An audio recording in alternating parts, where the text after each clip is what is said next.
Després de tot un any de treball intens i preparació, ha arribat el moment de decidir.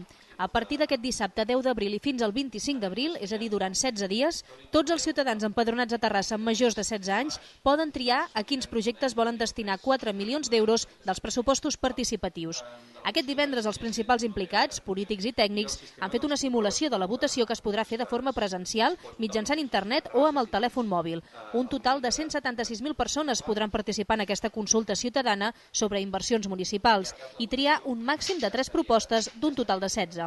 La votació presencial es pot fer als centres cívics, casals de barri, a la plaça Didó, Casa Bauman i a la Biblioteca Central.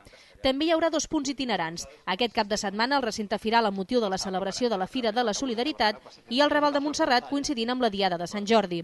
Per votar per internet cal accedir a la pàgina web municipal www.terrassa.cat/consulta ciutadana i per participar a través del telèfon mòbil cal enviar un SMS al número de telèfon 600 124 111 amb el número de propostes triades.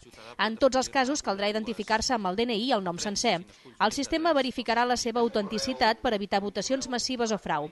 En el cas d'internet també cal l'adreça de correu electrònic a la que rebrem un link per accedir a la votació. Som els primers que ho fem i per tant no tenim dades de referència de quin pot ser l'indicador de l'èxit o del fracàs. En qualsevol cas, això, hem intentat fer una bona campanya de difusió, arribar a tots els sectors i els col·lectius de la ciutat i per tant intentar evitar que el màxim de persones puguin conèixer el procés i puguin apropar i puguin exercir el seu dret a vot. L'escrutini dels vots es farà amb un sistema públic garantit. Els resultats s'anunciaran dilluns 26 d'abril.